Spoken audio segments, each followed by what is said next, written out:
హల్లెలూయా. దేవుడి నామంలో కొడొచ్చిన మీ అందరికీ నా వందనాలు. ఈరోజు మన ధ్యాన అంశము సామెతల గ్రంథము 26వ అధ్యాయము 17వ వచనం. తనకు పట్టని జగడమును బట్టి రేగువాడు దాటిపోవచ్చున్న కుక్క చెవులు పట్టుకొని వానితో సమానుడు. చదువుదామా మళ్ళీ? తనకు పట్టని జగడమును బట్టి రేగువాడు దాటిపోవచ్చున్న కుక్క చెవులు పట్టుకొని వానితో సమానుడు. అర్థమైపోయినట్లుంది. ఇదేంటో అర్థమైపోయిందా? ఎక్కడైనా సరే ఒక గొడవ జరుగుతుంది అనుకోండి, మధ్యలోనికి వెళ్ళి వాడిది కాదు ఆ గొడవ, కానీ మధ్యలోనికి వెళ్ళి ఇద్దరిలో ఎవరో ఒకరు తనకు తెలిసినోడు ఉంటాడు కదా, ఉన్నవాడితో ఎవరిది నిజమో ఎవరిది అబద్ధమో అసలు ఏం జరుగుతుందో కూడా తెలియకుండా కొంతమంది అక్కడికి వెళ్ళి ఇష్టం వచ్చినట్లు మాట్లాడుతూ ఉంటారు. అప్పుడు కొట్టుకున్న వాళ్ళు ఇద్దరు మానేసి వీడిని తన్నేస్తారనమాట మధ్యలో. అది అక్కడ మీనింగ్. కాబట్టి ఈ యొక్క సామెతల గ్రంథకర్త చెప్తున్నాడు, ఎప్పుడైనా సరే ఏదైనా జగడం దగ్గర చాలా జాగ్రత్తగా వ్యవహరించాలి. అక్కడ గొడవ జరుగుతుంది, అక్కడ జగడం అవుతుంది అంటే జగడానికి మనము దూరంగా ఉండాలి అనేటువంటి విషయాన్నే మాట్లాడుతూ ఈ విధమైన సామెతను చెప్తున్నాడు అనమాట. కీర్తనకారుడైనటువంటి దావీదు 18వ కీర్తన 43వ వచనంలో ఇలా రాశాడు, ప్రజలు చేయు కలహములలో పడకుండా నీవు నన్ను విడిపించితివి అనే మాట ఉంటుందండి. ప్రజలు చేయు కలహములలో పడకుండా నీవు నన్ను విడిపించితివి అనే మాట అంటే కలహాలలో దేంట్లో కూడా మనం పడకుండా దేవుడే మనల్ని విడిపిస్తాడు. ఇక్కడ ఈ యొక్క సామెతల గ్రంథం 26వ అధ్యాయము మనం 3 పార్ట్స్ కింద చూస్తే మొదటినటువంటి 17వ వచనం కంటే కొంచెం అంటే ఫస్ట్ నుంచి ఉన్న వచనాలన్నీ కూడా మూర్ఖుడు గురించి రాయబడి ఉంటాయి. మూర్ఖుడు ఎలా ప్రవర్తిస్తాడు, వాడికి అసలు మనం ఏదైనా బుద్ధి చెప్పడం వేస్ట్, ఇలా మూర్ఖత్వం గురించి అలా రాయబడి, తర్వాత సోమరివాడి గురించి అలా రాయబడి, ఆ తర్వాత ఇప్పుడు సామెత గ్రంథం చెప్పాలంటే వరుసగా ఒక చాప్టర్ అంతా చెప్పడం కష్టం. ఎందుకంటే ఒక వచనానికి తేడా వచ్చేస్తుంది. ఒక వచనమేమో కుక్క గురించి చెప్పింది, ఇంకొక వచనమేమో మూర్ఖుడు గురించి చెప్తుంది, ఇంకొక వచనం సోమరుడు గురించి చెప్తుంది. అలా ఒక్కొక్క వచనాన్నే ధ్యానం చేయగలుగుతాము. దాంట్లోనే చాలా పెద్ద మీనింగ్ని దీంట్లో పెట్టారనమాట. కాబట్టి ఇప్పుడు ఇక్కడ కూడా మనం ఏ విధమైనటువంటి జగడములలో పడకుండా ఉండడానికి దేవుడే మనల్ని తప్పించడానికి ఇక్కడ కీర్తనకారుడైన దావీదు అయితే అనుకుంటూ ఉంటాడు. చాలాసార్లు ఈయన మీదకి అనేకులు కాలు దువ్వుతూ ఉన్నారు కదా. సొంత ఇంట్లో ఉన్నటువంటి కొడుకులే గొడవకు వస్తారు, కానీ ఏ గొడవ పెట్టుకోకుండా కామైపోతాడు దావీదు. ఎప్పటికప్పుడు మనం చూస్తాం, తన సొంత కుమార్తెనే ఆ కొడుకే ఇంట్లో మరి మంచిగా భయంకరంగా ప్రవర్తించినప్పుడు గొడవే అవ్వాలి ఇంట్లో, కానీ ఆ విషయంలో కూడా చాలా కామ్గా ఈయన ఉండిపోతాడు. ఎందుకంటే అది చాలా పెద్ద గొడవ అయిపోతుంది, కక్షలు అయిపోతాయి, ఇంకా కుట్రలు అయిపోతాయి, ఇంకా వీళ్ళకి వాళ్ళకి చాలా పెద్ద దెబ్బలాట్లు అయిపోతాయని ఏ జగడము పెట్టుకోకుండా ఉంటాడు. అసలు ఏమీ కలుగ చేసుకోలేదని చెప్పి అబ్షాలోముకి కోపం వస్తుంది. అక్కడ అసలు ఏ గొడవ పెట్టుకోకుండా కామైపోతాడు. అసలు యాక్చువల్గా సౌలుకి అల్లుడు. ఏదైనా సరే చెప్తే నేను హక్కుపూర్వకంగా మీ ఇంట్లో ఉంటాను, మీ నాన్నెవరు అని గొడవ పెట్టుకోవాలి, అంతే కదా. ఒక అధికారం వచ్చింది ఇంట్లో. కానీ అక్కడ కూడా ఆయన గొడవ పెట్టుకోడు. నువ్వు వెళ్ళిపో, మా నాన్న నిన్ను ఏమైనా చేస్తాడంటే సరే అని మర్యాదగా దాటిపోవడానికి ఇష్టపడతాడు తప్ప మీద పడిపోయి గొడవ పెట్టుకోవడానికి ఆయన ఎక్కడ జగ్గడం ఆడడానికి దావీదు ఇష్టపడలేదు. అదే రాసుకుంటున్నాడు ఇక్కడ ఆయన, ప్రజలు చేయు కలహములలో పడకుండా నీవు నన్ను విడిపించావయ్యా. నిజంగాని మనం కూడా అనేక సందర్భాలలో మనది కాని గొడవల్లో ఎప్పుడు కూడా మనము అసలు వెళ్ళి మాట్లాడకూడదు. అది మాత్రం చాలా ప్రాబ్లం.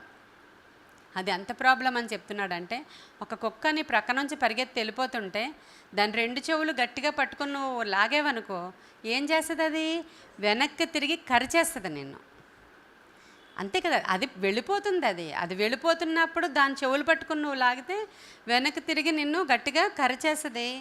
ఏమో ఏదైనా చేసే ప్రమాదం ఉంది, చంపేయొచ్చు కూడా. అంతటి ప్రమాదము అని చెప్తా ఉన్నాడు. దాటిపోయేదానికి నీకెందుకు?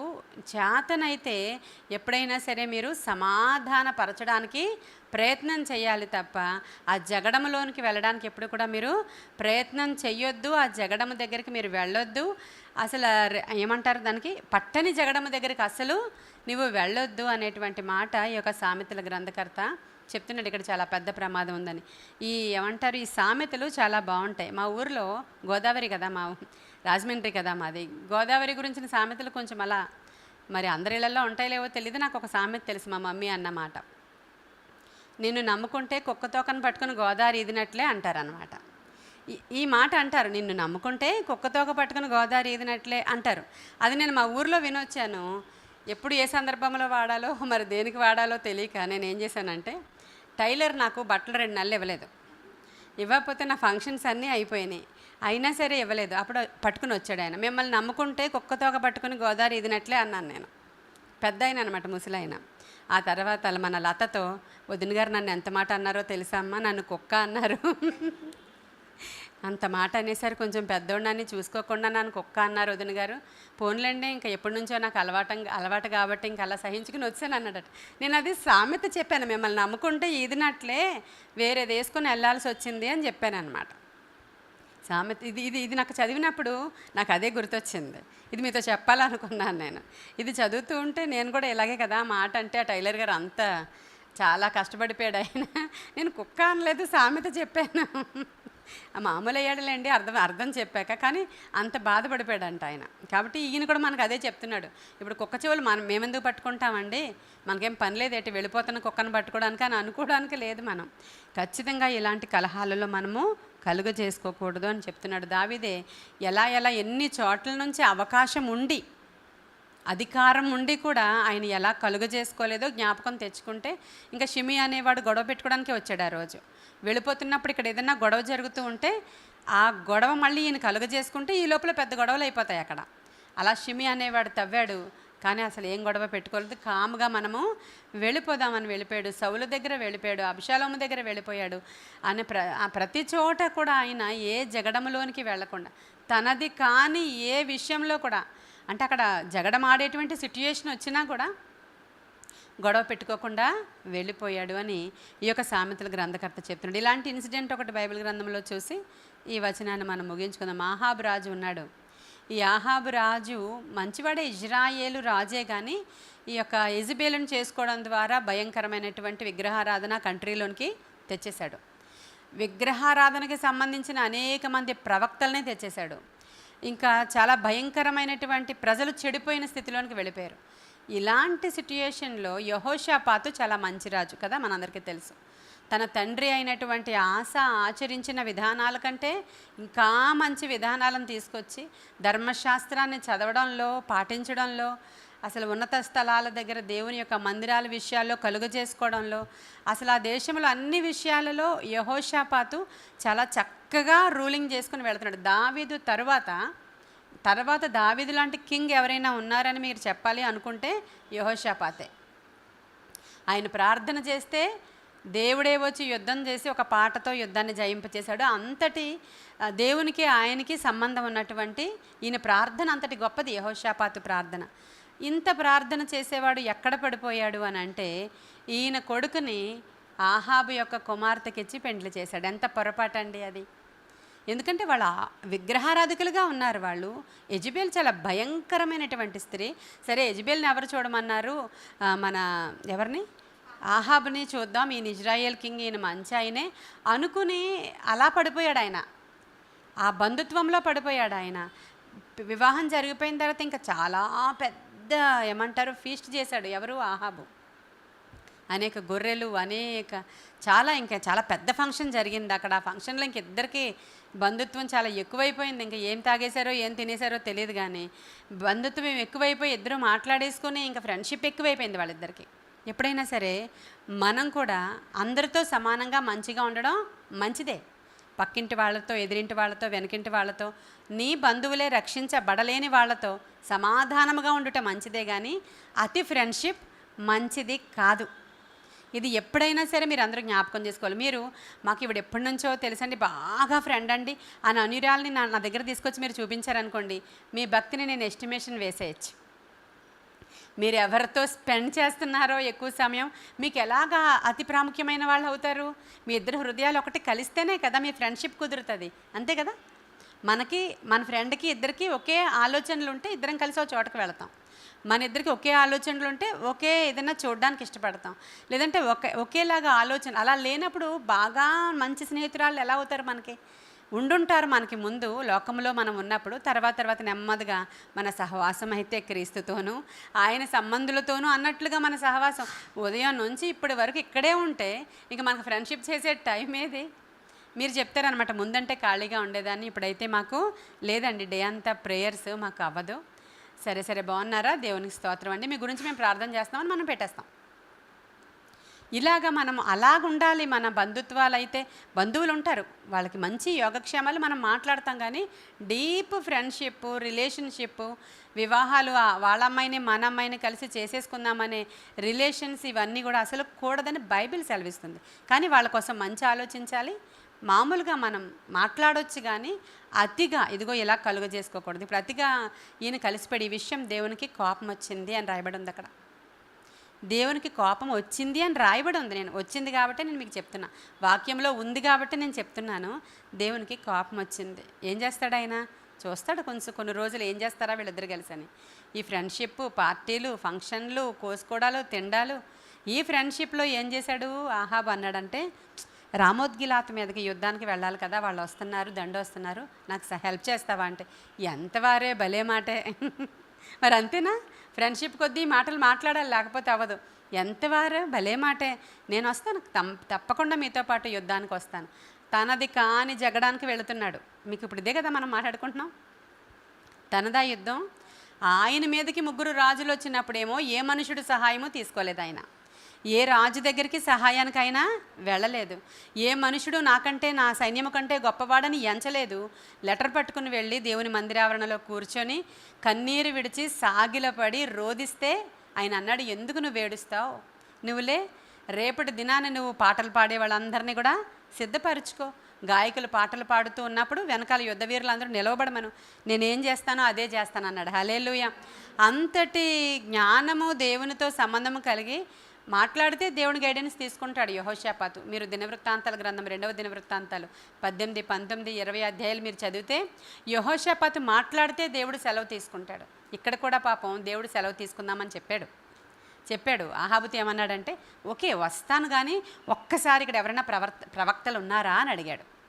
ఎందుకు లేరు మాకని 200 మందిని పిలిచాడు. వాళ్ళు అసలైన ప్రవక్తలా?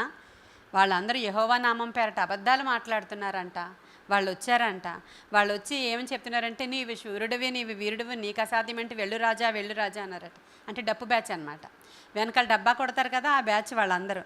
అప్పుడు ఈ యొక్క యెహోషాపాతు అన్నాడు, వీళ్ళు కాదు, యెహోవా దేవుని యొక్క ప్రవక్తలు ఎవరైనా ఉన్నారా అని అడిగాడు. అప్పుడు ఉన్నాడు ఒకడు, కానీ ఎప్పుడు పిలిచినా ఇప్పుడు నేను మంచోడు కాదని చెప్తాడు.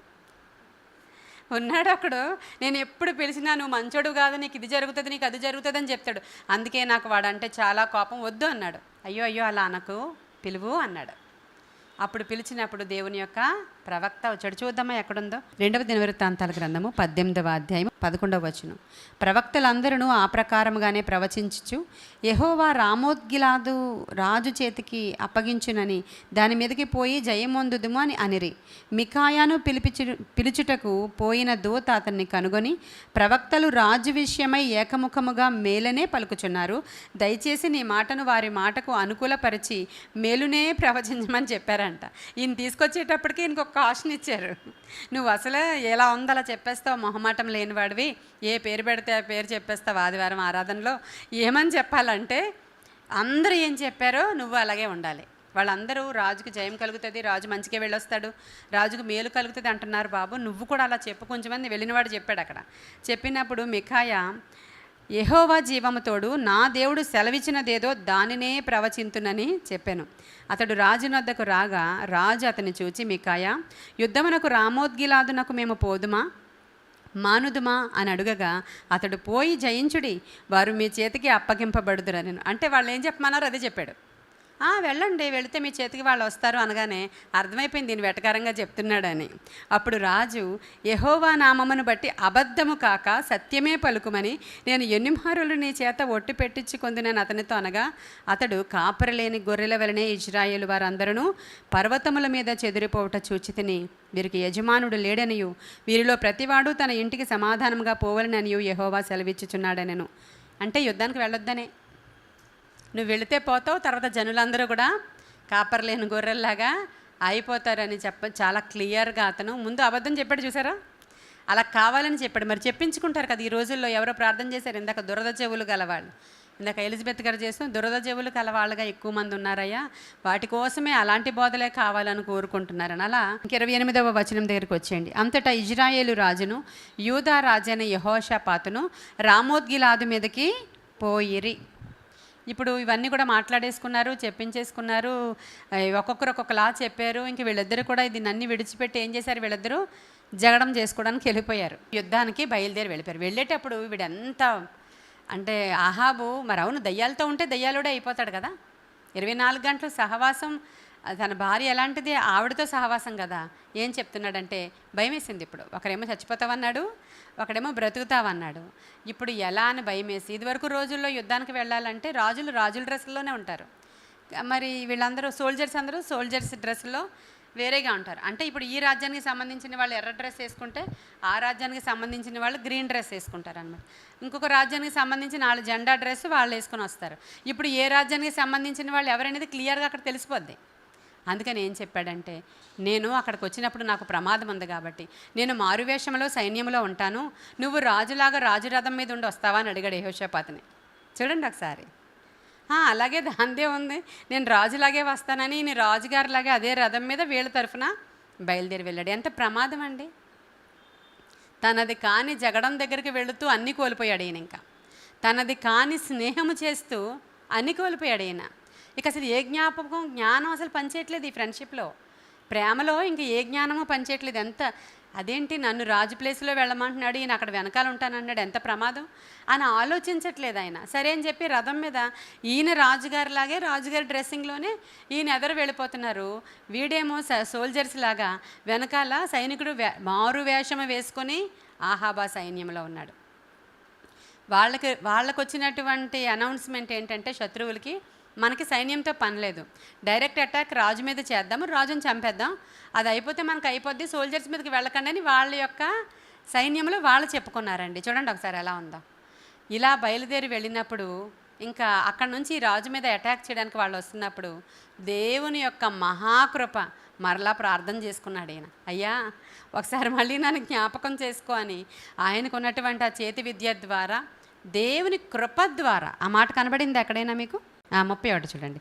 యెహోషాపాతు మొర్ర పెట్టినందున యెహోవా అతనికి సహాయం చేశాను, దేవుడు అతని యొద్ద నుండి వారు తొలగిపోవునట్లు చేశాను. ఎట్లనగా రథాధిపతులు అతడు ఇజ్రాయేలు రాజు కాడని తెలుసుకొని. చూడండి, రాజు ఇతని ఇజ్రాయేలు రాజు కాదు, యూదా రాజు ఇతను ఇజ్రాయేలు రాజు కాదని రథాధిపతులకు తెలిసేటట్లు చేసినవాడు దేవుడు. ఈయనేమి వేరే మారువేషంలో రాలేదు కదా. ఈయనకి అక్కడికి వచ్చినప్పుడు, అంటే దగ్గరికి వచ్చినప్పుడు బహుశా యూదా రాజుకి వేరేగా ఇజ్రాయేల్ రాజుకి వేరేగా డ్రెస్సింగ్ ఉంటుందేమో మరి. అందుకని దగ్గరికి వచ్చి చూసినప్పుడు ఈయన ఇజ్రాయేలు రాజు కాదని చెప్పి రథాధిపతులు ఆయన రాజు కాదని తెలుసుకొని తరుముట మాని తిరిగిపోయారు. అప్పుడు ఒకడు గురి చూడకయే తన వింటిని ఎక్కుపట్టి, ఇంకొకడు ఏం చేశాడంట, సోల్జర్స్లో ఇంకొకడు అసలు గురి చూడలేదంట, ఎక్కడో ఏదో ఒకటి అలా టప్మని విసిరాడు అంతే, ఒక ఏమంటారు బాణాన్ని. వాడు గురి చూడలేదు, గురి చూడకుండా ఎవడొకటి తగులుతుందని విసిరితే వెళ్ళి ఆహాబుకి తగిలిందంట. చూడండి దేవుడు ఎంత గొప్పవాడో, తన ప్రజల్ని ఎలా కాపాడుకుంటాడో. అనవసరమైన గొడవల్లోనికి వెళ్ళినప్పుడు కూడా రెండని వెనక్కి లాక్కొస్తాడు. ఇదే అయినా కానీ జ్ఞానంతో దేవుడు చెప్తున్నాడు అనమాట ఈ మాటలన్నీ కూడా. అసలు ఏమి కూడా అతను గురి చూడకుండానే వేశాడంట. వేసినప్పుడు అప్పుడు ఇజ్రాయేలు రాజునకును అతని కవచపు బందుల సందున కొట్టగా అతడు, నాకు గాయము తగిలినది, నీ చెయ్యి త్రిప్పి దండులో నుండి నన్ను కొనుపొమ్మని తన సారథితో అనెను. ఆ దినమున యుద్ధము ప్రబలమాయను. అయినను ఇజ్రాయేలు రాజు అస్తమయము వరకు సిరియనులకు ఎదురుగా తన రథమునందు నిలిచెను. ప్రొద్దు గుంకు వేళ అతను చనిపోయాడు. అక్కడ ప్రవక్త ఏం చెప్పాడంటే, నువ్వు చస్తావు వెళ్తే చెప్పాడు కదా. నచ్చదు కదా అలా చెప్తే, నువ్వు ఈ పని చేయకమ్మా, నువ్వు ఇలా వెళ్ళకమ్మా, నువ్వు ఆ దారి సరికాదమ్మా, అక్కడ నీకు ప్రమాదం ఉందని చెప్తే వినం కదా.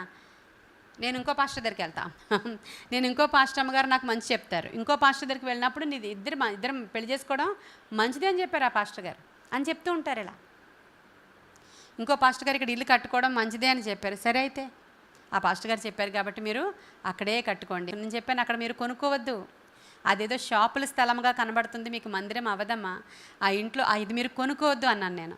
వాళ్ళు కొనుక్కున్నారు, మందిరం స్టార్ట్ చేశారు. ఈరోజు అదే స్థలం గురించి ఎవరో కేసేశారు, వాళ్ళు కోర్టు చుట్టూ తిరుగుతున్నారు. ఒకసారి చెప్పండి నాకు, చూసారా? ఆ రోజు వింటే మాకు గైడెన్స్ ఉంది, మేము పాస్టర్స్, మేమేమో ఇంకోళ్ళని కనుక్కున్నాం. అనుకున్నారో తెలీదు, అయ్యో ఇది మనకు తక్కువకి వస్తుంది అనుకున్నారో తెలీదు, మనకు తెలియదు ఇంకా వివరం. అడిగారు, నేను చెప్పాను, వాళ్ళు అదే కొనేసుకున్నారు, అక్కడే రన్ చేశారు, అక్కడే కడదామని స్టార్ట్ చేశారు, పక్కన వాళ్ళు కేసు పెట్టేశారు. ఇప్పుడు కోర్టు చుట్టూ తిరుగుతున్నారు. ఇప్పుడు వీళ్ళు వేరే అద్దె దగ్గర ఉన్నట్లున్నారు. ఎంత భయంకరమైన విషయం. దేవుడు మనకి ఏమైనా ఒకటి సెలవిస్తే, బయలుపరిస్తే ఎవరి సేవకుల దగ్గర వాళ్ళు ప్రార్థన చేయించుకోవాలి. లేదంటే వాక్యం ఎదురుగా పెట్టుకొని దేవుని మాట వచ్చే వరకు కూడా కనిపెట్టి ఉపవాసం ఉండి ప్రార్థన చేసుకొని దేవుని వర్డ్ తీసుకోవాలి. అలా తీసుకోవాలంటే ఏం చేస్తారంటే వీళ్ళ మనసులో ఒక ఆలోచన ఉంటుంది, దాన్నే పట్టుకుని బైబిల్ తీస్తే మరి ఆ వాక్యమే వస్తుంది మీకు. అది కూడా చాలా తప్పు. నేను ప్రార్థన చేసుకున్నాను పాస్టమ్మ గారు, మీ ఇద్దరు కలిసి కలకాలం జీవిస్తారని వచ్చిందని చెప్తారు. నీ మనసు నిండా అది నిండిపోయింది. ఇప్పుడు నీ మనసు నిండా ఆయన మీద ప్రేమ ఉంటే ఇంకేం చెప్తాడు ఈయన? ప్రభువా నేను వెళ్ళుదునా అని ఇంకేం అడుగుతాడు? ప్రవక్తను పిలిపించి అడిగాడు, అప్పుడు బుద్ధి రాలేదు. అప్పుడు ఈయన మొత్తానికి ఇది చేసిన తర్వాత ఇంకా యెహోషాపాతుకి ఏ అపాయము రాకుండా యెరూషలేము ఆయన నగరకు తిరిగి వచ్చేసాడు. అప్పుడు దీర్ఘదర్శి హనాను కుమారుడగు యెహూ అతని దగ్గరికి వచ్చాడు. అంటే దేవుడు మాట్లాడతాడు అంటే ఎలా మాట్లాడేవాడు? ప్రవక్తలతో మాట్లాడేవాడు.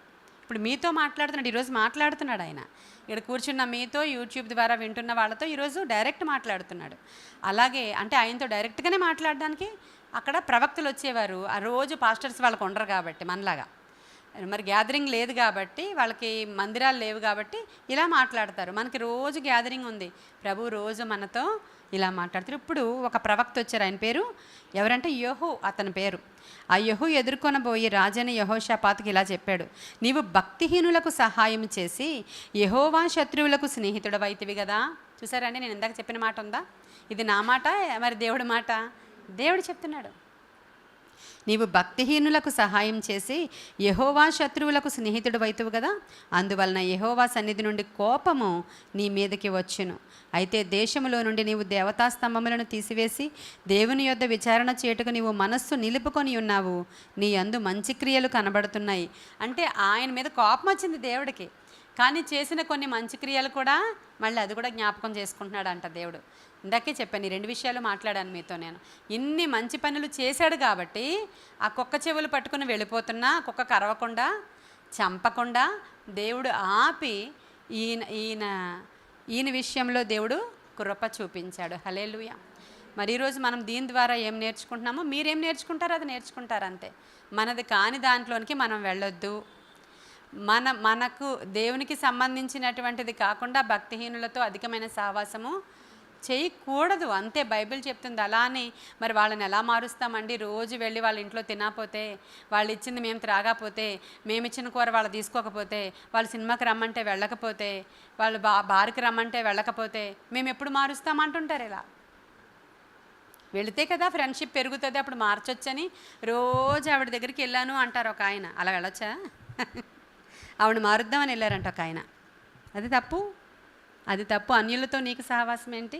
చీకటితో వెలుగుకి ఎక్కడ? ఇవన్నీ కూడా ప్రియమైన దేవుని బిడ్డలారా చెప్పండి. అందుకని చెప్పి ఇవి నేర్చుకుంటున్నాం. మనది కాని జగడము, మనది కాని తత్వము, అది కుక్క చెవులు పట్టుకుని మనము దాన్ని వెనక్కి లాగితే అది మనల్ని కాటేస్తుంది. అది ఎంత మాత్రం కూడా మంచిది కాదు. కాబట్టి ఇది మనము చేయకూడదని ఈరోజు సామెతల గ్రంథకర్త చెప్పారు. కాబట్టి మనవి కాని విషయాల్లో కూడా మనం ఇన్వాల్వ్ అవ్వకూడదు.